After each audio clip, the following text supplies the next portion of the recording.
ঘন্টার পর ঘন্টা সময় নষ্ট বন্ধ করুন। দেখুন কিভাবে 2 মিনিটে আফটার ইফেক্টসে এপিক ট্রাভেল ম্যাপ অ্যানিমেশন তৈরি করবেন। আপনার ট্রাভেল ব্লগকে ঠিক এই রকম প্রফেশনাল লুক দিন। আজ শিখব আফটার ইফেক্টসে 2027 এর সবচেয়ে সহজ airplane path animation. After effects কঠিন মনে হয়? ভয় নেই, বিগিনার্সদের জন্য সবচেয়ে সহজে ট্রাভেল ম্যাপ অ্যানিমেশন। চলুন দেখে নেই। এই রকম travel map airplane path animation তৈরি করতে চান? তো ঠিক আছে, আজকের এই ভিডিওতে আমরা শিখব কিভাবে এরকম eye catchy realistic path animation. তো ঠিক আছে, শুরু করা যাক। Welcome to IT Guru. IT গুরুতে স্বাগতম। এটি এমন একটি স্থান যেখানে প্রযুক্তি শেখা সহজ, আকর্ষণীয় এবং আমাদের ভাষায়। চলুন আজই শুরু হোক আমাদের শেখার যাত্রা একসাথে আইটি গুরুতে। এটা তৈরির জন্য আমরা একটা কম্পোজিশন তৈরি করব। এটার নাম দিব এয়ারপ্লেন। তো আমরা যা আছে অ্যাজ ইউজুয়াল ওকে করে দিব। তো এখানে আমরা আমাদের অ্যাসেট থেকে কিছু প্রপার্টিজ নিয়ে নিব, যেটা আমি ইন্টারনেট থেকে ডাউনলোড করেছি। আপনাদের প্রিভিয়াস ক্লাসগুলোতে আমরা শিখিয়েছি যে অ্যাসেট একটা ফোল্ডার তৈরি করে প্রজেক্ট প্যানেলে আমরা সেগুলো ধাপে ধাপে রেখে দিই, যাতে আমাদের ফিউচারে এগুলো আমরা ব্যবহার করতে পারি। তো প্রথমে আমি নিব ওয়াল ম্যাপ এইচডি, এটা আমি নিব। এর উপরে আমি নিব হচ্ছে এয়ারপ্লেন এইচডি। তো প্রথমে আমি এই যে প্লেনটা দেখছেন এটার সাইজটা একটু ছোট করে নিব। শিফট প্রেস করে এই পয়েন্ট ধরে আমি এটাকে এই যে শিফট প্রেস করে এই যে এটাকে আমি ছোট করে নিব যতটুকু পসিবল। আচ্ছা, তারপর এর যেটা করব, এর যে অ্যাঙ্কর পয়েন্টটা আছে সেটাকে ঠিক এই সেন্টার বরাবর নিয়ে যাব। তো এখানে ওয়াই প্রেস করে আমি এর অ্যাঙ্কর পয়েন্টটা ঠিক এর মাঝ বরাবর সেট করে দিচ্ছি।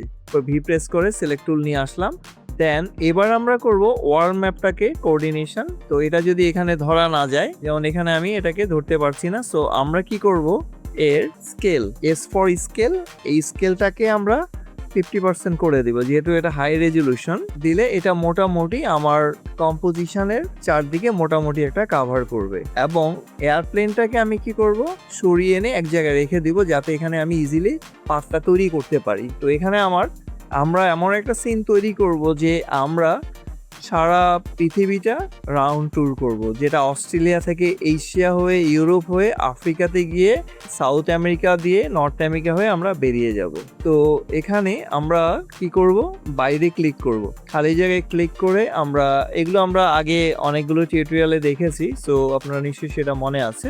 আমি পেন টুল দিয়ে এখান থেকে একটা লাইন টানবো, তারপরে এই বরাবর একটা করব, এরপরে এখানে একটা করব, এরপর এই জায়গা ঘুরে আমরা এখানটায় আসবো, এরপরে এই জায়গাটায় কাজ করব। তারপর আমরা এখানে একটা ক্লিক করে এখানে একটা ক্লিক করব, আর এখানে একটা ক্লিক করে এই জায়গায় একটা ক্লিক করব, তারপর এখানে ক্লিক করে আমরা এই দিক থেকে বেরিয়ে যাব। এই হচ্ছে আমাদের একটা শেপ লেয়ার। এখন আমাদের কাজ হচ্ছে অল্ট কি প্রেস করে এটাকে একটু স্মুদার করা। এই ভাঁজ পয়েন্টসগুলোকে আমরা আগে স্মুথ করে নিই, তারপরে আমরা এগুলোকে একটু অ্যাডজাস্ট করব। এখানে আরো কিছু আমাদের অ্যাডজাস্ট করতে হবে, যেমন ধরুন আমি এটাকে একটু এই লেভেলে সরিয়ে আনি, আর এটাকে একটু এখানে সরিয়ে আনি, এই বরাবর এটাকে এইভাবে রাখি। আমরা চাইলে এইভাবে রাখতে পারি। তারপর আমরা এটাকে একটু এই মাঝ বরাবর দিয়ে একটু দুপাশে টেনে উপরে নেব, আর এটাকে একটু এদিক থেকে সরিয়ে আনবো। দেন এটাকে আমি কর্নার করিনি, এটাকে একটু স্মুথ করে দেই, আর একে আমি এই বরাবর রেখে এটাকে একটু স্মুথ করি, এটাকে আমি একটু এইভাবে রাখি, এটাকে একটু এই বরাবর দিয়ে দিই। ওকে, মোটামুটি স্মুথ হয়ে গেছে। চাইলে একে এইভাবে দিয়ে দিতে পারি, যে এখান থেকে একটু রাউন্ড টিপে চলে আসবে। আচ্ছা, ফাইন। এখন এই যে পাথটা আমরা তৈরি করলাম, এই পাথটার স্টার্টিং এন্ড এন্ড পয়েন্টটা আমরা কপি করব। তো সেটা অ্যাজ ইউজুয়াল আমরা কি করব, ওর কলাপসটা অন করব, সেখানে কন্টেন্টে গিয়ে শেপ 1, এর ভিতরে পাথ 1, এটা আমরা এর আগের ভিডিওতে অনেকবার দেখেছি। কন্ট্রোল সি দিয়ে এটাকে আমরা কপি করে নিলাম। দেন এবার এয়ারপ্লেনের যেই পজিশন আছে, এই পজিশনটা হচ্ছে যেখান থেকে আমি এটাকে স্টার্ট করতে চাচ্ছি, সেখানে আমি ক্লিক করব। দেন কন্ট্রোল ভি দিয়ে পাথটাকে কপি করে নেব। এরপরে আমি এটাকে একটু, এখন যদি আমি রান করি, এটা খুব দ্রুত চলে যাচ্ছে, এটাকে একটু বড় করে নিব, সে ধরুন একটু এই লেভেলে রাখি। ওকে, তারপরে এটাকে আমি F9 প্রেস করে একটু স্মুথ করে দিলাম। এখন যদি আমরা একটু স্পেস বার দেই, প্লেনটা কিন্তু আনইউজুয়াল ঘুরতেছে, এখানে আমাদের কিছুটা কাজ করতে হবে। ওকে, তো আমাদেরকে প্লেনটাকে এখন যেটা করতে হবে, ওর ওরিয়েন্ট পাথ করে দিতে হবে, বা পাথ টু ওরিয়েন্ট।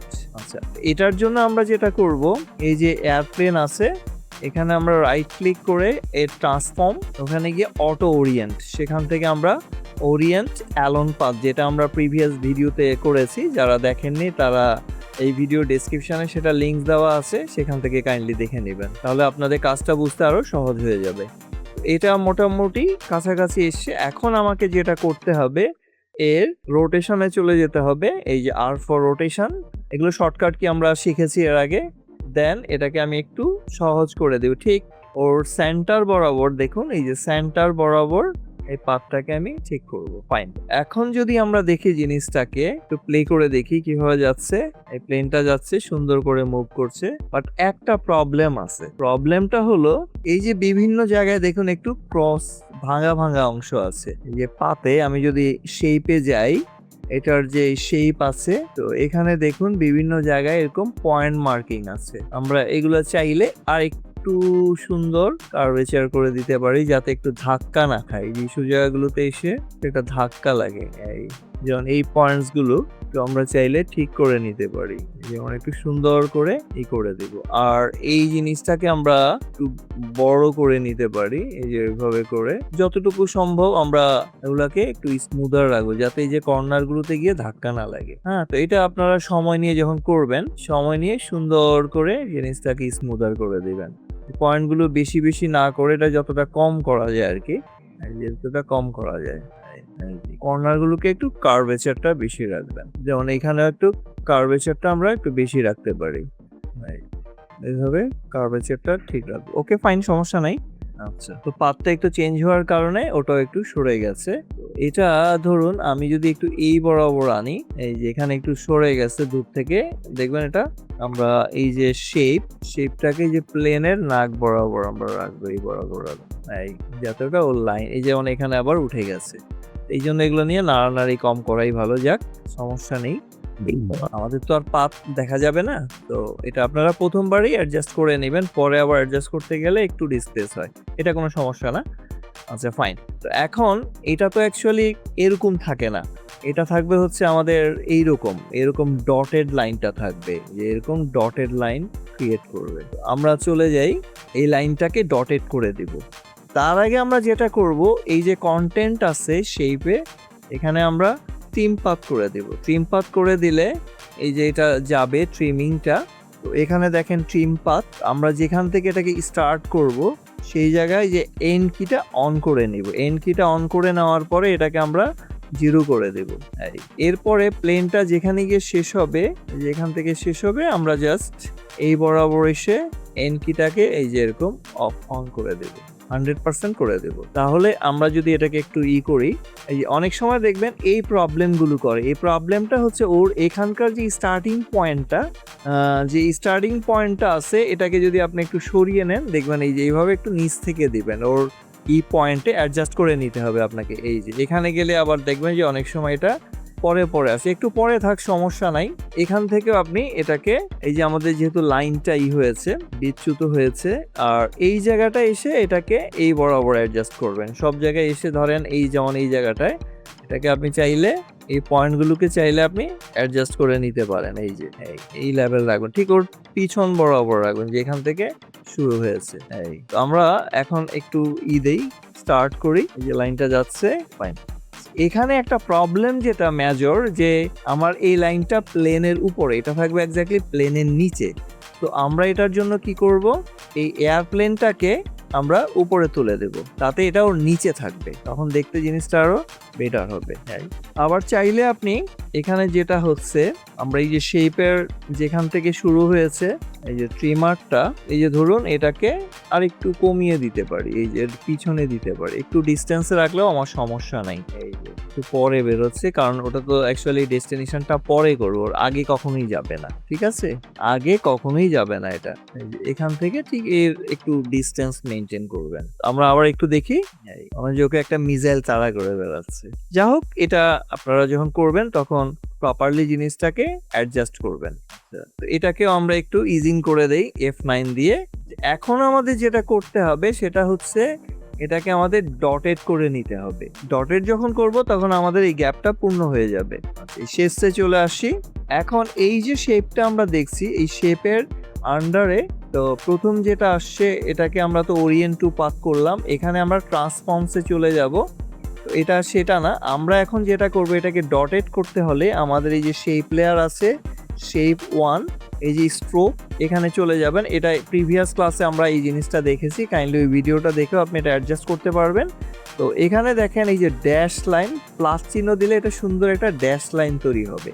আমি এটাকে যদি আগে নিয়ে যাই তাহলে আমরা এখানে যে একটা নাম্বার আছে এটা দিয়ে আমরা এই যে গ্যাপটা তৈরি করে দেব, এরকম একটা গ্যাপ ক্রিয়েট করে দেব একদম মোটি। এবার আমরা একটু প্লে করে দেখি। এই যে লাইনটা যাচ্ছে, কিছু জায়গায় দেখবেন এটা আগে চলে যাচ্ছে, কিছু জায়গায়।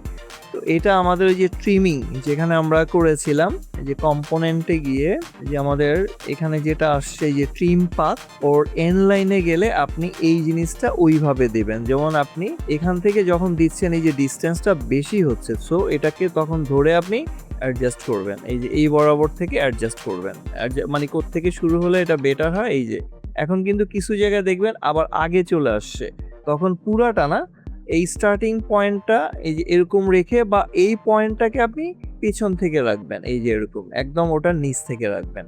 তাহলে দেখবেন এই যে এটা সুন্দর করে এভাবে আস্তে আস্তে অ্যাডজাস্ট হয়ে যাবে একটা লেভেলে গিয়ে। তো এটার কার্ভেচার শুরু থেকে কম থাকার কারণে এই জায়গাটা এটা বেশি, আর এখানে ডিস্টেন্সটা বেশি হওয়ার কারণে এটা হচ্ছে। সো আপনি এটা দিয়েও এটাকে অ্যাডজাস্ট করতে পারেন। এই যে স্টার্টিংটা আপনি কোত্থেকে করছেন, এই পয়েন্ট। এখানে যখন এই যে শেষের দিকে একটু এগিয়ে যাবে তখন এটাকে একটু পিছনে নিয়ে আসবেন। হ্যাঁ ফাইন।